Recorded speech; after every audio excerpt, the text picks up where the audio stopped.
So have a Merry Christmas, Happy Hanukkah, Kwezi Kwanzaa, a tip-top tet, and a solemn, dignified Ramadan.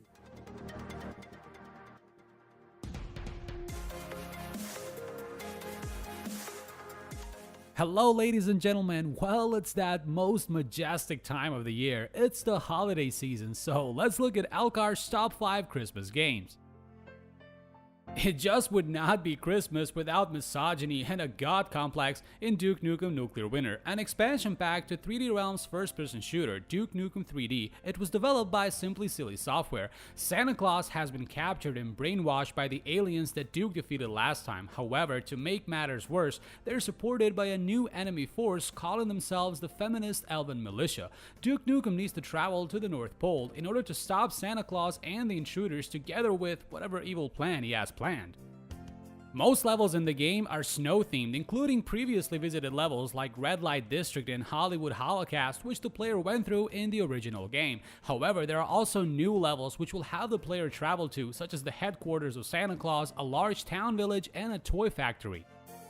Apart from containing several new enemies like snowmen that throw snowballs at the player and female elves that use dual submachine guns, old enemies also make a comeback, such as pickups and enforcers with Christmas costumes to fit the general theme of the game. Santa Claus, appropriately going by the name Santa Claus as well, also makes an appearance as the boss of the episode.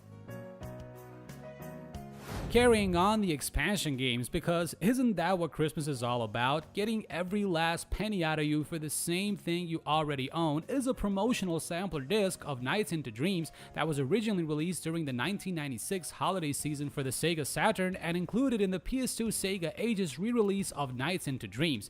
Advertised as a mere sampler disc with a Christmas theme, the game is known for a multitude of exclusive bonus content and modes not available in the retail version of the game. Despite only having 2 variants of one stage, it is commonly viewed among Knights fans as a standalone game.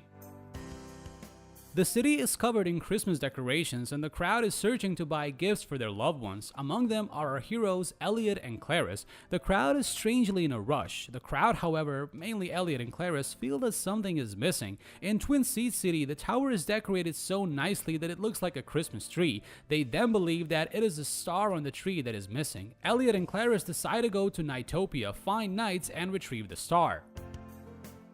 The visuals of Christmas Nights change slightly depending on the time indicated by the Saturn's or PlayStation 2's internal clock. The period between November and February is the most active part of the year, with scenery changing almost at an hourly rate. The main part of the game is not unlocked until December, when Christmas Nights mode is enabled. Here, the children wear Santa outfits and defeating the boss, Joe Wing, will lead to a credit screen. But this game is not just for Christmas. On New Year's Day, there's a change of title screen. On Valentine's Day, hearts always fall, and on April Fool's Day, users can play as Riala instead of Knights. Riala can be played at any point after the latter event is seen.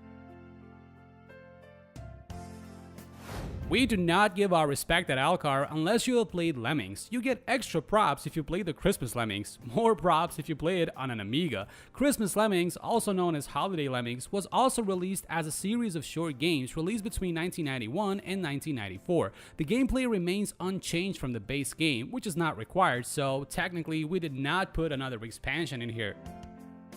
In Lemmings, you have to guide your lovable sprites from point A to point B without losing them all on the way. First released as Christmas Lemmings as 2 4-level demos in 1991 and 1992, there were 2 later full retail releases on the Amiga and Atari ST in 1993 and 1994, both with an additional 32 levels. If you have no family to argue and stress with over Christmas, Lemmings can simulate the whole process as you scream at your monitor.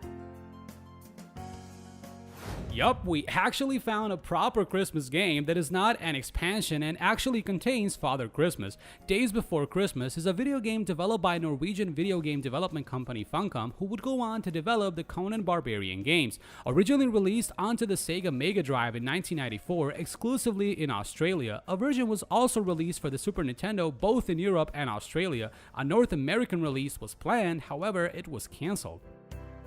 You must rescue the elves and reindeer who've been captured by an evil snowman, and along the way defeat giant rats, evil toy, and living snowmen by turning them into toys. The game's most astounding feature is Santa's ability to turn into his evil twin, Santa Claus. By drinking a cup of coffee, Santa transforms into a blue-suited, devilish-looking version of himself. As Santa Claus, Santa is invincible, but unable to use his magic or collect gifts. His primary method of attack is swinging his sack of toys at enemies. If this isn't truly the spirit of Christmas, then what else could be? What could be our #1 Christmas game? Dear Sabriel, and by extension AltChar subscribers, I've given up writing the rest of the script. I cannot do this next game any justice. Someone else has kind of already talked about it in the best possible way. Just play this next part, I edited together, and it will all be fine. Your sincerest hack, Manager.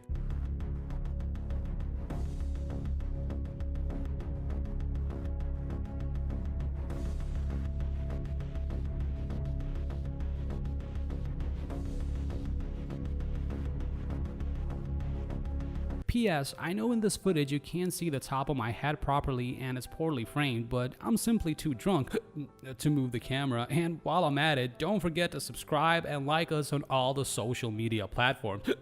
Bye.